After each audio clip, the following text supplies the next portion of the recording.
당시에는 아찔했던 상황이지만 지금 생각하면 참 어이없고 헛웃음까지 나는 황당한 사건이 있었습니다. 남편이 시어머니 때문에 중환자실에 실려갔는데요. 동네 창피해서 어디다가도 쓰지 못했던 이 이야기를 익명의 힘을 빌어 이 게시판에 한번 써봅니다. 딱 작년 이맘때쯤 일어난 이야기 같네요. 저희 시어머니는 아들 사랑이 아주 대단하십니다.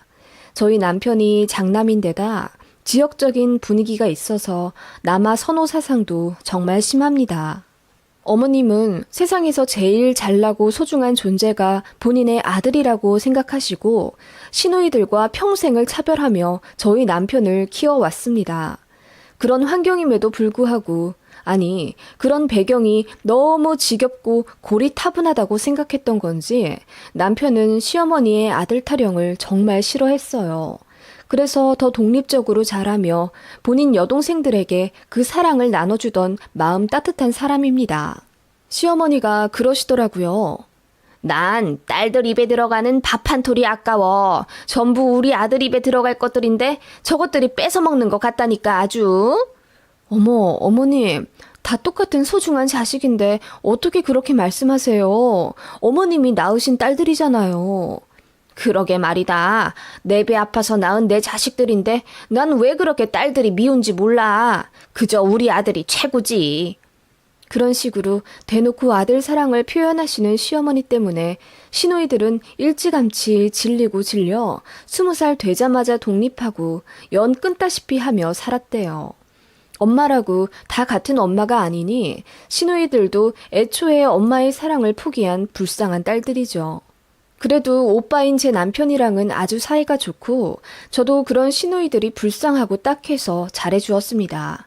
그래서 시누들도 저를 따르고 큰언니 대우를 해줘요. 저도 그런 시누들이 마냥 예쁘기만 하고요. 그래서 어떻게 보면 시어머니 빼고 똘똘 뭉쳐있는 상황이나 마찬가지예요. 남편이 시어머니를 달래도 보고 크게 화를 내보기도 해도 사람이 쉽게 달라질 수 없듯 어머님의 아들 편에도 결코 변하지 않더라고요. 그러다가 큰 사건이 하나 터졌습니다. 저희 막내 신우가 갑상선 암에 걸렸어요. 초기라 항암 치료도 없이 바로 수술로 완치를 기대할 수 있다고는 했지만 어쨌든 암이잖아요. 가족 중에서 제일 어린 막내 신우가 암에 걸리니 저희 남편도 어찌나 속상해했는지 모릅니다. 저도 놀란 맘에 눈물을 쏟아내기도 했고요. 그런데 소식 들은 시어머니 반응이 어땠는지 아세요? 요새 갑상선암 많다는데 뭐가 그렇게 큰일이라고 다들 유난을 떠는 거야. 수술로 떼어내면 그만이지. 아들은 신경 쓸 거 없어. 이러더라고요. 갑상선 암 수술을 받는 본인의 막내딸 건강보다 그걸로 신경 쓸 아들 걱정을 하는 게 말이 되나요? 그 일로 막내 신우는 시어머니를 다시는 엄마로 생각하지 않겠다며 장례식에도 안 갈 거라고 울고불고 절연을 선언했고 시어머니는 그 소리에도 눈 하나 깜짝 안 하고 그러라 하시더라고요. 정말 대단하신 분입니다. 그 일로 남편 역시 본인 어머니에게 크나큰 실망을 했고 세상에 아들만 보이는 듯한 어머니의 태도에 너무너무 질린 나머지 연락을 끊더라고요. 그제야 울고불고 시어머니가 난리가 나셨습니다. 내가 다신 안 그러마. 그래, 네 말대로 딸들도 살펴보고 그러마. 알았다, 알았어. 하시며 미안하다고 비시더군요. 남편이 조건을 하나 더 내밀었습니다. 이 사람, 우리 와이프한테도 그만 좀 구박하셔요. 엄마도 며느리 입장이었잖아. 그런데 어떻게 그래? 내 와이프는 내 종노릇 하려고 결혼한 게 아니라 내 배우자야. 서로 사랑해서 한 결혼이고 나도 와이프를 보호하고 챙겨야 할 의무가 있어. 그러니까 제발 우리 와이프한테 나 챙기라고 간섭 좀 하지 마. 엄마, 그거 다 이혼 사유야. 아들 인생 더 망치기 싫으면 그만하시라고요. 알았다, 알았어. 내가 이제 조심하마. 그러니까 제발 얼굴 안 보이고 연락 안 하겠다는 말만 하지 말아다오. 내가 우리 아들 없이 어떻게 사니? 엄마, 에휴. 그렇게 어찌저찌 상황이 마무리되고 시어머니는 대놓고 딸들과 며느리는 무시하지 않으려 했지만 속내가 어디 쉽게 바뀌겠어요? 아들이랑 연 끊어질까봐 그런 척하고 사는 거죠. 그걸 모르는 저희도 아니었습니다. 아무튼 그렇게 몇 년 지내고 있었죠. 크고 작은 일들이 역시나 있었지만요. 그러던 와중 저희 남편이 혈중 지질이 높다는 건강검진 결과를 받게 되었어요.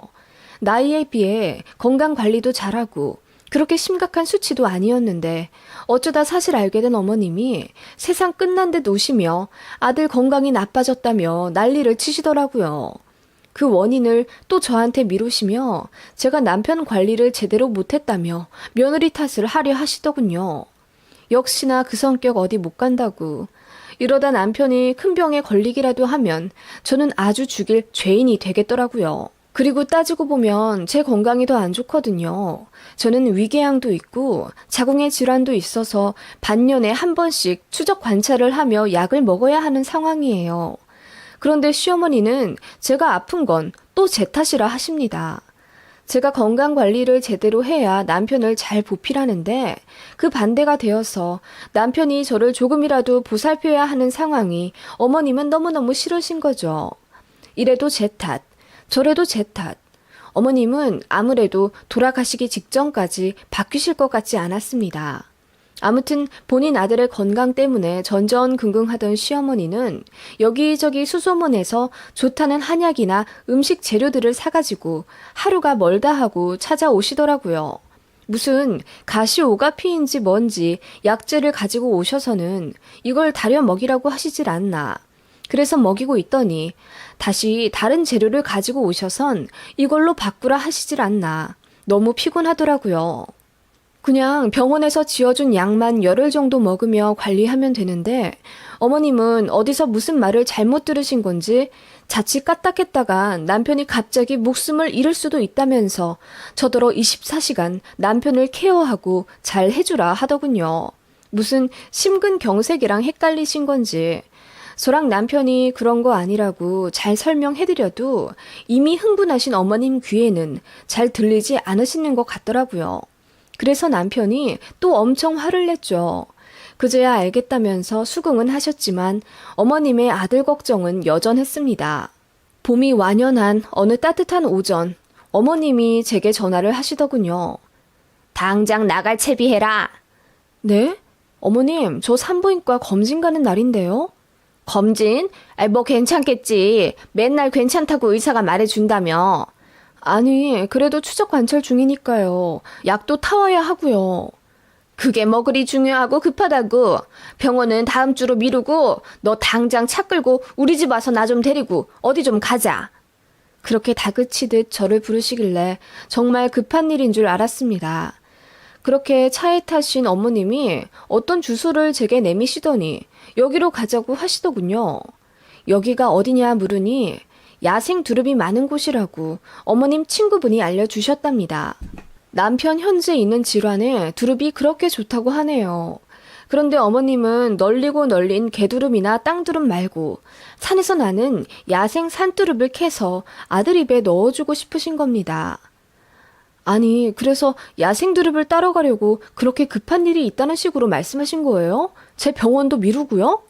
지금 따야 해. 두릅은 하루만 지나도 활짝 펴버린다고. 아니 어머님, 시장에 널린 게 두릅인데 그렇게 드시고 싶으면 저더러 사오라고 하시면 되죠. 이거 네 남편 먹일 거라고. 그리고 밭에서 나는 거랑 산에서 따는 야생 두릅이랑 그 효능이 얼마나 천지 차이인지 아니? 너한테 설명해서 무엇하겠니? 지 남편 건강에 관심도 없어서. 어머님, 또 무슨 말씀을 그렇게 하세요? 아무튼 빨리 여기로 가봐. 그렇게 닥달하듯 채근하는 시어머니 때문에 저는 그 주소를 내비에 치고 운전을 할 수밖에 없었습니다. 40분 걸려 도착하니 웬 야산이더라고요.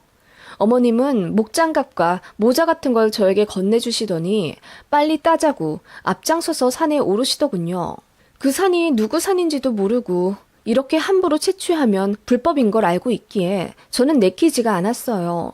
그래서 어머님께 이건 아닌 것 같다고 말씀드리니 잔말 말고 빨리 두릅 나무나 찾아보라며 소리를 지르시더군요. 이미 산에 온 걸 뭐 어쩌겠어요. 풀숲을 헤쳐가며 야생 두릅 나무를 찾아 헤맸습니다. 그 와중에 뾰족한 나뭇가지에 긁혀 얼굴에는 상처도 나고 발목도 살짝 접질리기도 했어요. 이게 뭐 하는 짓인가 싶더라고요. 그때 어머님이 멀리서 야생 두릅나무 무더기를 발견하고 저한테도 빨리 오라고 채근하시기에 어쩔 수 없이 땄습니다. 한 1시간 정도 정신없이 채취하다가 제가 너무 힘들어 쉬고 있었어요. 그때 옆에 무슨 빨간 나뭇가지 같은 게 보이더라고요. 이게 뭔가 하고 봤는데 버섯 같기도 하고 고사리 같기도 했습니다.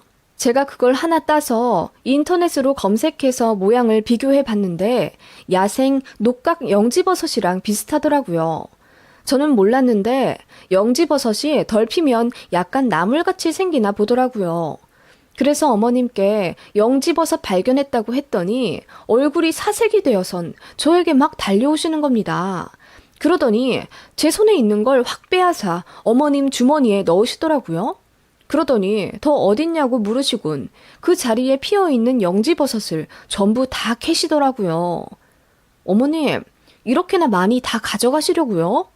그래, 이거 다려서 아범 주자. 어머님, 이것도 애들 아빠 주시려고요? 어머님 진짜 너무하시네요. 어쩜 그리 아픈 딸이랑 며느리 생각은 하나도 안 하세요? 그렇게 안 하시기로 약속했잖아요. 제가 불만을 토로하자 어머님이 그제서야 민망해 하시며 아니 나눠 먹으려고 그러는 거지. 그래 영지버섯이 자궁에도 좋다고는 하더라. 내가 어디 아들 생각만 했겠니? 너한테도 좋으니까 이렇게 따온 거지. 너 가져다가 베란다에 말려놔라 하시며 아까운 거 건네주듯 영지버섯 뭉텅이를 저에게 건네주시더라고요. 제가 웬만하면 그냥 아무 소리 안 할 텐데 제 병원 검진까지 미루게 하시고 여기 와서 본인 아들 줄 두릅이나 따게 하고 있는 시어머니한테 너무 화가 났어요.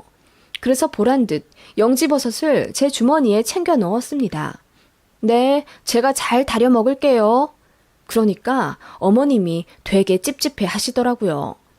그렇게 집에 오자마자 어머님이 큰솥 가득 물을 끓여 야생 두릅을 데치시더군요. 그러더니 퇴근하고 돌아온 남편이 손을 씻기도 전에 입에다가 막 넣으셨고 남편이 기겁하며 또 왜 그러냐고 싫어하더군요. 어머님은 제가 두릅을 하나라도 더 먹을까봐 연신 가자미 눈을 해가며 남편 입에 계속 밀어 넣으셨어요. 남편은 먹기 싫다며 짜증내고요. 그 꼴 보니 웃겨서 피식 웃으며 베란다에 오늘 따온 영지버섯을 잘 펼쳐 말려놓았죠. 그렇게 어머님과 저녁까지 먹고 댁에 모셔다 드리고 잠에 청했습니다. 그리고 아침에 일어나 애들 학교를 보내고 청소를 하다 보니 어제 말려놓은 영지버섯이 생각나서 앞 베란다에 갔어요. 그런데 어제 말려놓은 버섯들이 하나도 없는 겁니다. 분명 제가 잘 펼쳐놨거든요. 이상해서 애들이랑 남편한테 문자로 물어보니 다 못 봤다고 하더군요. 그제야 어머님 생각이 났습니다. 이거 제가 먹을까봐 어머님이 몰래 가져가신 것 같더라고요. 어머님은 그러고도 남을 뿐이니까요. 그래서 전화해서 여쭤보니 어머님이 능청스럽게 모른다고 발뺌하시더라고요. 너희 집에 쥐 있는 거 아니냐? 쥐가 다 가져가 먹어버렸나 보지. 이러시더라고요. 너무 황당했습니다. 쥐는 무슨. 그러던 어느 날 남편이 시어머니 심부름이 있어 시댁에 잠깐 들러 저녁까지 먹고 집에 오겠다 하더군요. 그러라고 했습니다. 그런데 그날 밤 집에 들어온 남편 안색이 별로 좋지 않았습니다. 여보, 어디 안 좋아? 식은땀도 흘리는 것 같고. 무슨 일 있어? 아니, 엄마 집에서 밥 먹은 게 체했나? 두릅을 너무 많이 먹었나? 그게 아직도 있어? 며칠 지났으면 상했을 텐데. 아까워서 먹이셨나? 아이, 그런가? 먹었을 때는 별 냄새 안 났는데. 아무튼 속도 안 좋고 어지러워서 나 좀 일찍 누울게. 하더니 남편이 쓰러지듯 자더라고요. 그렇게 다음날 애들이 등교를 하고 남편 출근 시간이 되었는데도 일어나지 않았습니다. 여보, 일어나. 출근해야지. 하고 남편을 깨우는데 온몸이 차갑게 식어 있고 식은땀에 이불이 젖을 정도였습니다. 보니까 안색도 하얗게 질려 있길래 저는 정말 남편이 죽은 줄 알았습니다. 엉엉 울며 119를 불러 바로 대학병원 응급실로 갔습니다. 가서 바이탈 측정하고 피 검사하고 CT 찍고 우왕좌왕 난리가 났어요. 그런데 의사가 검사 결과 수치를 보고 급성 백혈병 증상 같다며 정밀 검사를 해봐야 한다는 거예요. 그 말에 하늘이 무너지는 듯한 느낌을 받았습니다. 뒤늦게 소식을 들은 시어머니가 저 멀리 병원 입구에서부터 대성통곡을 하며 뛰어 들어오시더라고요. 우리 아들 어떻게 된 거야? 왜 갑자기 쓰러졌어? 응? 모르겠어요. 어제 밤부터 안색이 안 좋았어요. 그 말에 어머님이 주저앉아 우시고는 담당 의사는 저에게 어제 남편이 뭘 먹였냐, 하는 일이 방사능과 접촉할 만한 일이냐 등 간단하게 질문을 하시더라고요. 제가 어머님께 저녁에 남편이랑 뭐 드셨냐고 여쭤서 어머님이 소불고기랑 김치전 등 먹었다고 기억을 더듬어 말씀하시더라고요. 그때 의사가 고개를 갸웃하시더니 혹시 남편이 평소에 먹는 한약이나 다려 먹는 물 같은 거 있냐고 하시더라고요. 최근 비슷한 사례가 있었다면서요. 저는 없다고 했죠. 그랬더니 어머님이 슬그머니 제 옷깃을 잡으시는 거예요. 사실 내가 영지버섯을 타려다가 어제 아들한테 줬다. 이러시더라고요. 무슨 영지버섯이요? 아, 그거 어머님이 가져가신 거 맞죠? 아무튼 그거 달인물을 남편에게 먹이셨다고요? 제가 어머님께 큰 소리로 반문하자 옆에 있던 의사가 적극적으로 다가와 캐 물으시더군요. 어떤 버섯이요? 영지버섯? 혹시 빨갛고 좀 기다랗고 뿔같이 생긴 거 맞습니까? 이러시길래 제가 산에서 본 그 버섯 찍은 사진을 의사에게 보여드렸어요. 그랬더니 한숨을 쉬시며 최근 이런 사례가 또 있었다는 거예요. 무슨 말이냐고 여쭙자 이거 영지버섯 아니에요. 붉은 사슴뿔 버섯이라고 맹독 갖고 있는 거예요. 독버섯을 먹이신 거라고요. 그 말에 어머님이 혼절하듯 주저앉으시더라고요. 저는 어머님을 붙잡고 얼마나 먹이셨냐고 여쭙죠. 그랬더니 한 줌 쥐어서 큰 솥에 한가득 우려낸 걸 냉장고에 넣었다가 남편 주셨다더라고요. 그런데 남편이 맛이 이상하다면서 한 모금만 먹고 정수기 물만 먹었다 하더라고요. 어머님은 그런 남편이 안타까워서 2리터짜리 빈 생수병에 그 영지버섯 달인물을 한가득 넣어 남편 트렁크에 넣어주셨다고 하네요. 회사 가서 먹으라고요. 결과적으로 남편은 한 모금 겨우 먹은 거예요. 그런데도 맹독성을 가지고 있는 버섯이다 보니 남편에게 바로 증상이 나온 겁니다. 남편은 혈액 수치가 비정상적으로 낮게 나오고 정신도 잃은 상태로 중환자실에 실려갔고 그렇게 2주 정도 의식을 잃은 채 치료를 받았습니다. 중간중간 바이탈이 낮아져 진짜 몇 번이나 초상 치를 뻔했어요. 그 바람에 어머님도 몇 번이나 기절하시다시피 우셨고요. 남편이 다시 깨어났을 때는 온몸의 피부가 거의 벗겨져 있었고 눈도 잘 안 보인다고 하더라고요. 병원장까지 내려와 살펴보시더라고요. 그래도 일시적인 증상이었는지 한 달 정도 그렇게 병원에서 치료받으니 거의 회복이 되긴 했지만 각종 약물 부작용으로 간 수치가 급상승해서 남편의 입원 기간도 길어졌습니다. 결과적으로 남편은 6개월 정도 병원 신세를 지게 된 거예요. 그렇게 퇴원했지만 몸이 완전히 축나서 남편은 회사에 휴직계도 내고 집에서 쉬게 되었어요. 저희 시어머니는 아들한테 미안해서 죽고 싶다고 엉엉 우시더라고요. 며느리가 혹시라도 몸에 좋은 거 먹을까봐 몰래 가져온 그 버섯이 독버섯일 줄 누가 알았겠어요. 그리고 그 결과 내 소중한 아들한테 치명적이었다는 사실에 어머님은 죄책감을 크게 느끼셨습니다. 남편이 뒤늦게 알고 어머님한테 엄청 화내더군요. 어머님은 결국 고개를 들지 못하셨습니다.